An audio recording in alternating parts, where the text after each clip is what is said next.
10, a beach of glass.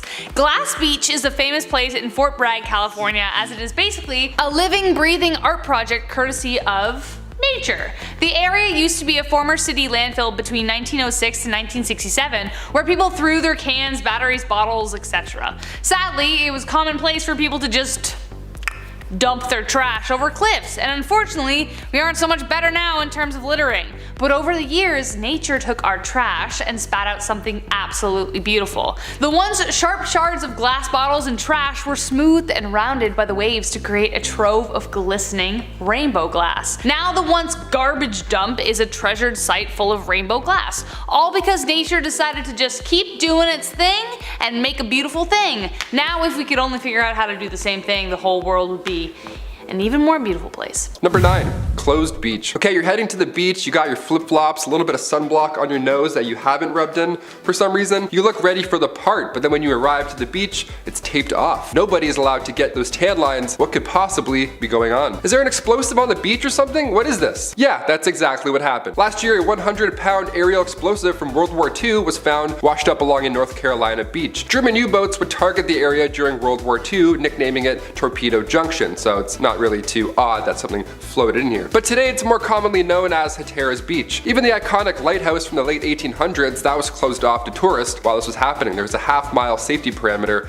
just in case. But after a close inspection of the explosive, it appeared that it was still live. So while the explosive was in the water, they detonated it before, anybody else accidentally did during a game of Marco Polo. Number 8, floating islands. Imagine you're on the open water in Peru and then you see some boats pass yours. It's nice, the water's calm, the sun is beating down, and then all of a sudden, instead of passing an island full of people, the island full of people passes you. You heard me, the floating islands of Lake Titicaca are man-made islands. There's about 70 of them, and they all reside in the Bay of Puno. You'll find these, and they're all made of braided roots from Totora. The tribe of the Uru, Choluni, live here, and their ancestral culture is linked to the lake. So every 20 days or so, a new layer of Totora is added to the surface to avoid the island from, sinking. And these islands, by the way, they're also massive. They fit around 5 to 7 families. They fish and make crafts aboard these islands, which they of course sell after to tourists. Number 7, glass. I've played every Zelda game numerous times, okay? I take my time with those. I break every jar, I check every corner, and collect as much as I can as I go. So if I saw one of these floating in the ocean, I would for sure think I found a quest item. These glass orbs were originally made by a Norwegian glass company back in 1842. Large fish nets would be attached to these today, but now they're made of aluminum and plastic. Back then, glass was the real deal. They didn't get waterlogged like cork did, and also sea worms couldn't get to them. And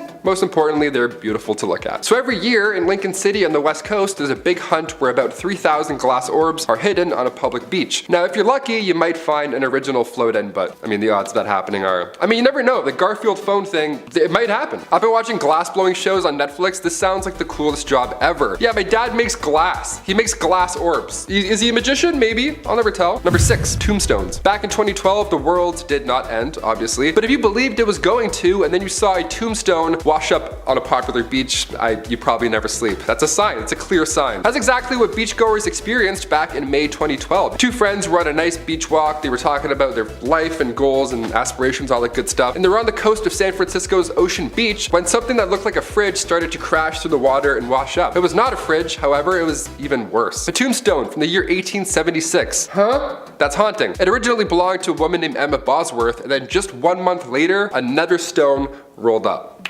That's terrifying. The condition they were in also alarmingly good. You'd expect, as I'm describing, that it's like old and broken, and there's pieces that wash up, you have to like put them together and be like, who is this? No, they were like, we read them and we're like, that's Emma, cool, we got it. The next tombstone belonged to Delia Presby Oliver from 1890. Now the stones came from the Laurel Hill Cemetery after it shut its gates back in the 1940s. So the headstones were used as a makeshift seawall, and then they went through the ocean, had a good time, scared a bunch of fish, and then eventually rolled up to these beachgoers. Number 5, giant snowballs. Glass balls floating around and now snowballs? This is a magical one, folks. I love it. In Western Siberia, these giant balls of snow and ice were floating around the Gulf of Ob. Now the entire beach ended up being covered in snowballs as well. It just rolled in and just covered everything. These eventually washed in and then set ashore, setting the grounds for the biggest snowball fight in history, you would think. If you walked by and saw this, you're like, are they filming a movie here? What is this? You just need to be really strong to throw these snowballs. Some were the size of tennis balls, while others had a 3-foot radius. So it's basically just snowman body parts floating around in the water, right?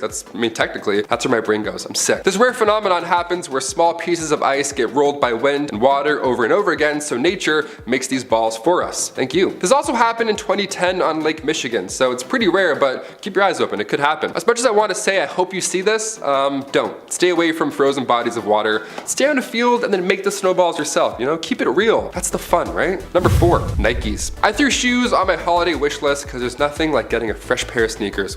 You open it, it's a size and a half too small, but you're like, you know what? I love it. Thank you so much. I'm not even gonna return them. I'm gonna curl my toes for 3 years. Sometimes you find the perfect ones and you don't let them go, and sometimes the shoes find you. In the mid-90s, a shipment of Nike shoes heading to the US was lost during a crazy storm. Around 5 shipping containers, of course, fell over, so cut to, later on, now we have 61,000 pairs just starting to drift towards the west coast. Just shoes on the water, all making their way in.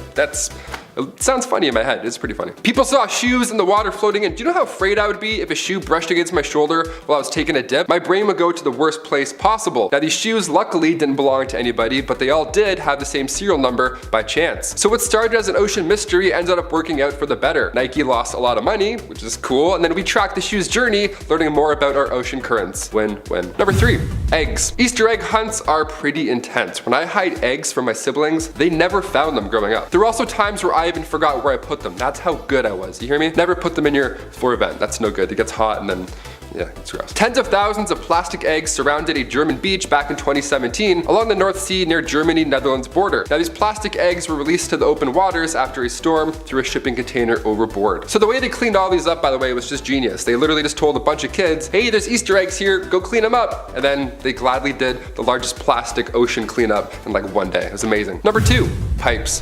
Where's Mario when you need him? Guy's always running around. Back in 2017, these massive pipes washed upon the shores of the northern Norfolk coast. If I was swimming and I saw this thing floating towards me, I would faint. I would think it's a giant sea snake and I'd be like, I would have no idea what I was looking at. And people really didn't at first. When they were swimming, people saw this in the water and they're like, let's get out. That's clearly a monster. I didn't realize how big these pipes were at first, but now I think I have submechanophobia, the fear of large things and bodies of water. You're welcome. Now you have it as well. These pipes were lost at sea following an accident on an Iceland container ship. The classic container ship oopsie, you know, dropping Garfield phones, Lego, and accidentally cutting loose 500-meter long pipes, that sort of stuff. Yeah, they were massive. As soon as the first one drifted ashore on the coast, I mean, obviously you could see them coming. The company that produced them, Pipe Life, they urged the curious to stay far away. You can see them coming because they're the size of buildings, and they can obviously crush you. These things have a diameter of 2 meters, and the longest one that washed up was 500 meters long. And finally, number 1.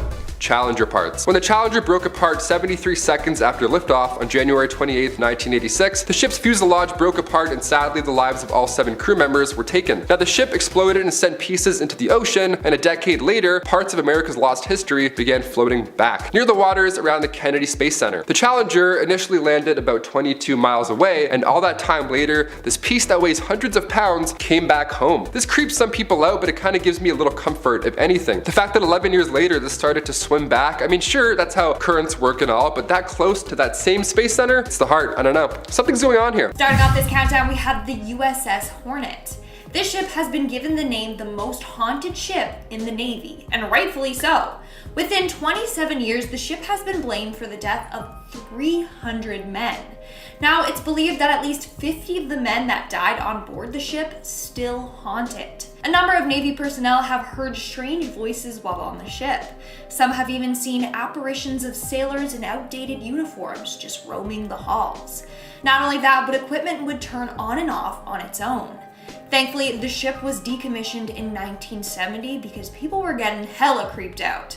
But nowadays, the ship is used for tours if you want the chance to witness something paranormal.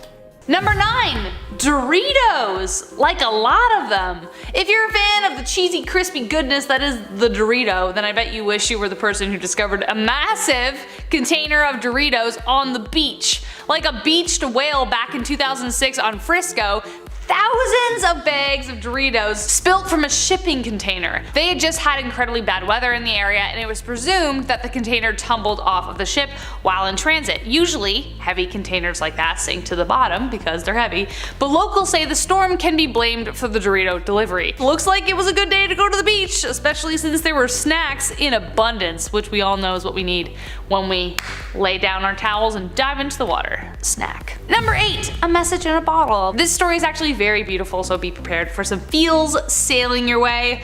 I'm not talking about the song by the Police, I'm talking about an actual message in a bottle that was found by a fisherman with a picture and a note inside that read, and I quote, "My name is Mel, I have 3 beautiful kids and a beautiful wife of almost 54 years when I passed. I love the ocean, deep sea fishing, abalone hunting with my 2 sons, and visiting the tide pools with the whole family. Today my family is laying me to rest in a place that I love, the ocean. So this starts my journey. If you find this message in a bottle, please go to my Facebook page, post a pic of yourself and where you found me, and send me back on my journey. Thanks and God bless Mel's family."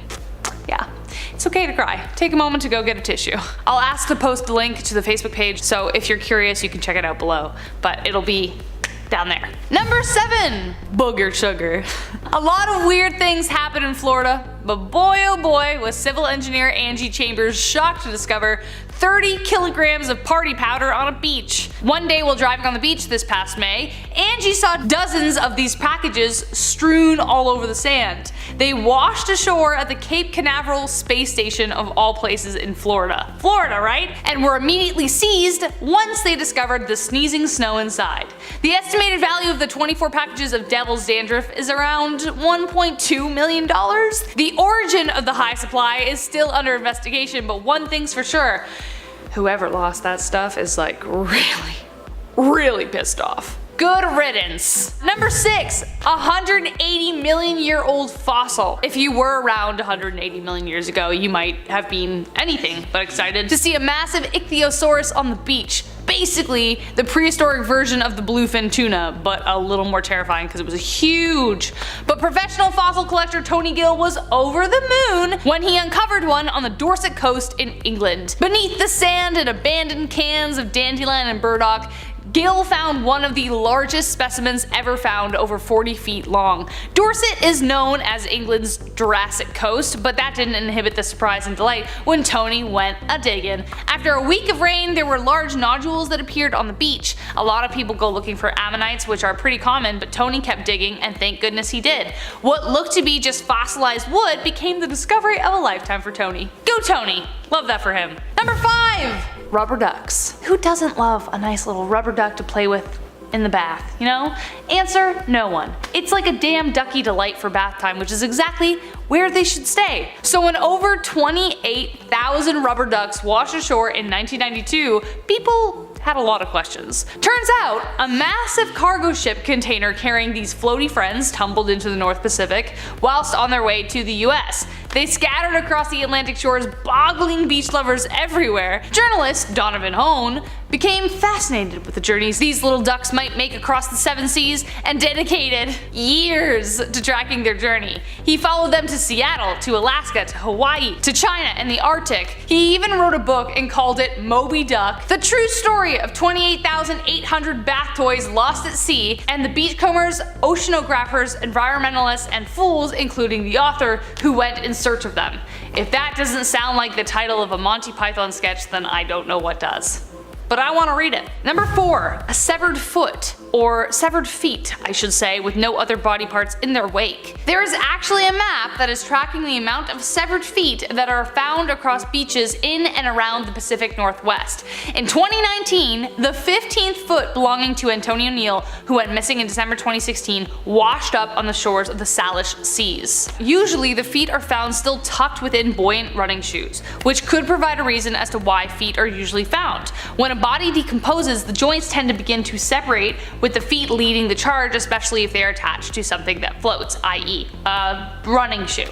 There's a reason no one has washed ashore wearing a pair of cheap heels. So that could be one explanation, but exactly how these people passed away still remains a mystery. Number 3, a World War II fighter plane. Buried beneath the waves and sand of a beach in Wales lies a World War II fighter jet known as the Maid of Harlech. Thankfully, its story isn't as tragic as you thought it would be, but it's still pretty cool. The plane has been there for over 60 years since it crashed, being uncovered and then reburied by decades of flowing tides. The plane was crashed by 2nd Lieutenant Robert F. Elliott whilst on a gunnery practice mission. Less than an hour into his journey, after climbing 6,000 feet in the air, the engine died for some reason. After trying to fix it with manual controls, he then decided to land. But before he made it to the landing strip, the right engine died. So instead, he glided onto the beach, landing in 2 feet of water.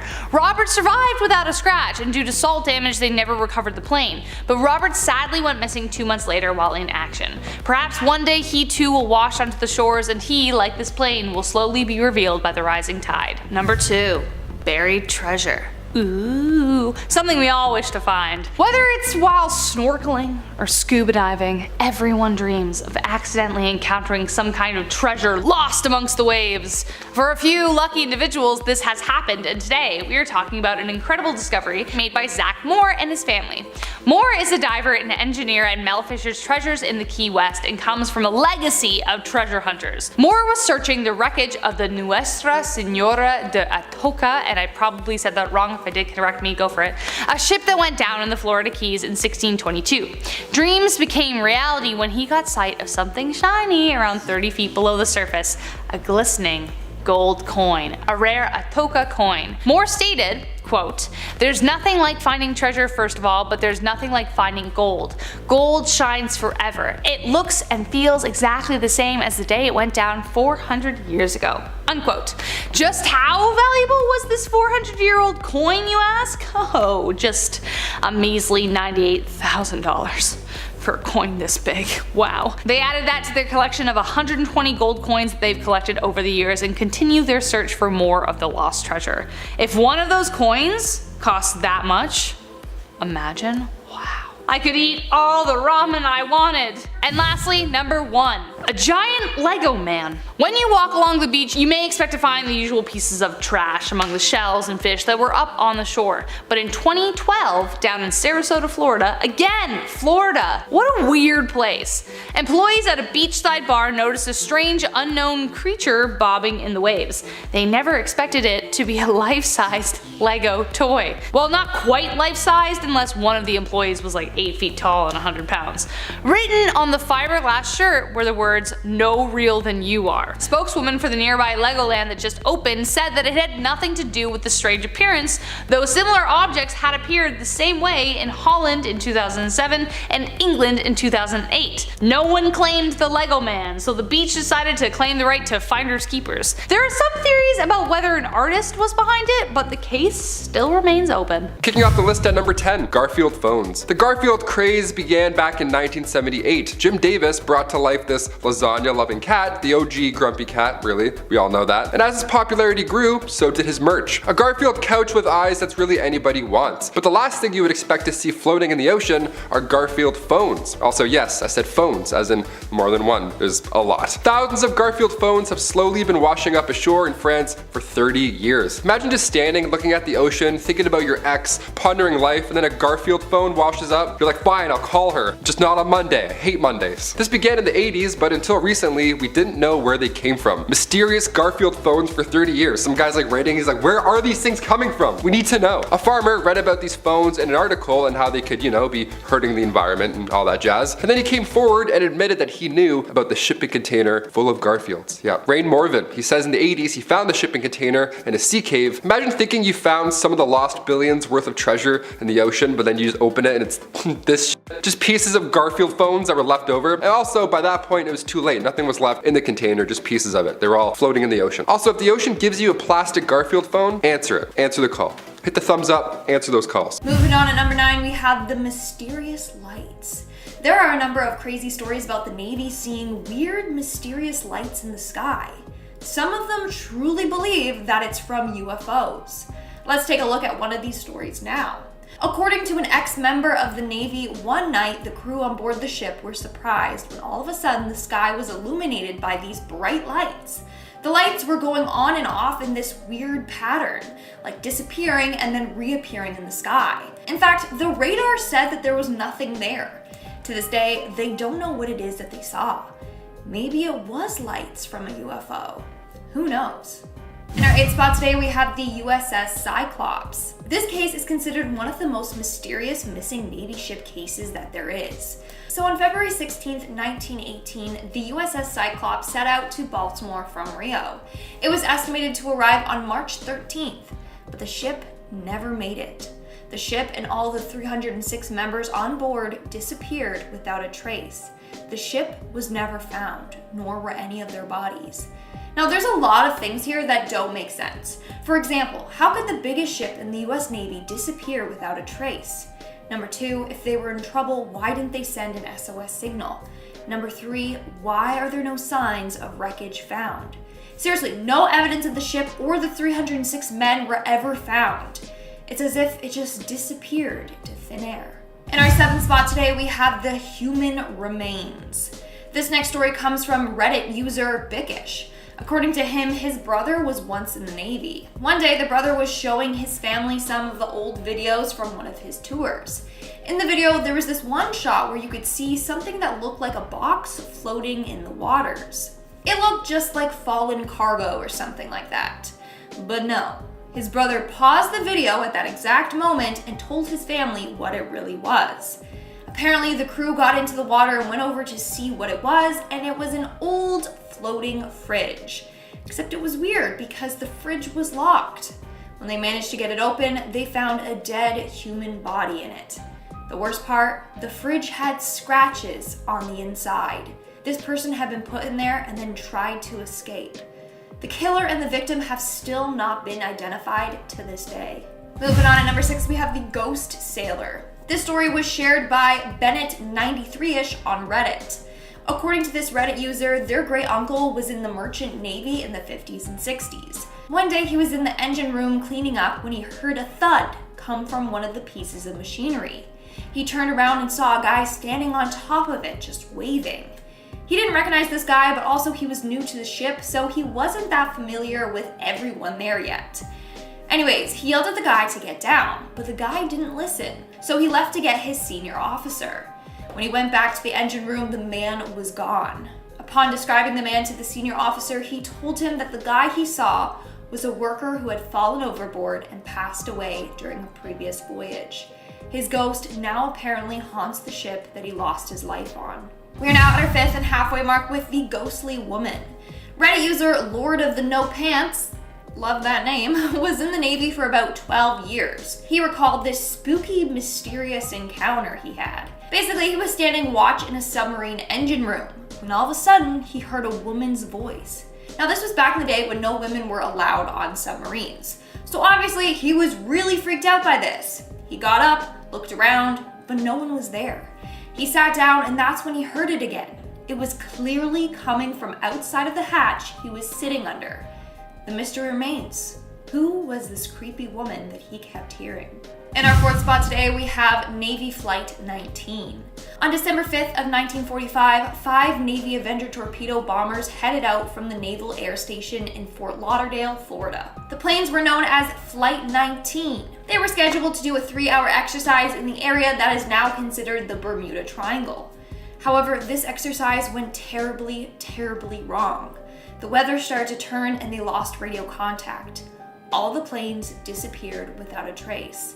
But wait, it gets weirder. 13 crew members were then set out to look for the missing crew and planes. These crew members also disappeared without a trace. So on that day, 27 people disappeared into thin air.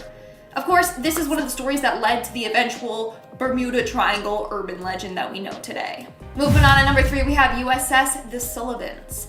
This is another very haunted Navy ship with a pretty creepy backstory. So the ship itself is the only ship in the US Navy that is named after more than one person. It's actually named after 5 people, the Sullivan brothers. All were killed in World War II during a submarine attack. Now, these brothers were inseparable. When one of the brothers said they were joining the Navy, the other 4 joined as well so that they could always be together. Sadly, it didn't end well for them or their parents, who were heartbroken beyond belief. Anyways, after their death, they named the ship after them. And apparently, the brothers like to haunt this ship. I mean, it's named after them, so I could see why they would want to haunt it, but still. A number of people have witnessed the radios clicking on by themselves and broadcasting static. Lights on board the ship will also flicker by themselves.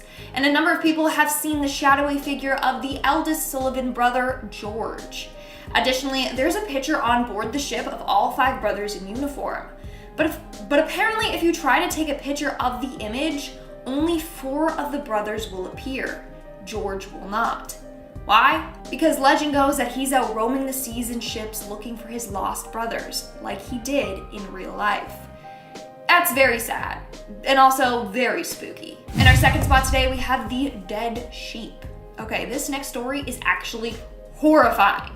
It comes from a man who spent 28 years in the US Navy, mainly on aircraft carriers. One memory he will never forget was in the early 2000s when they were around the Persian Gulf. Basically, while out sailing, they came across thousands of dead sheep just floating in the water. Yeah, you heard me.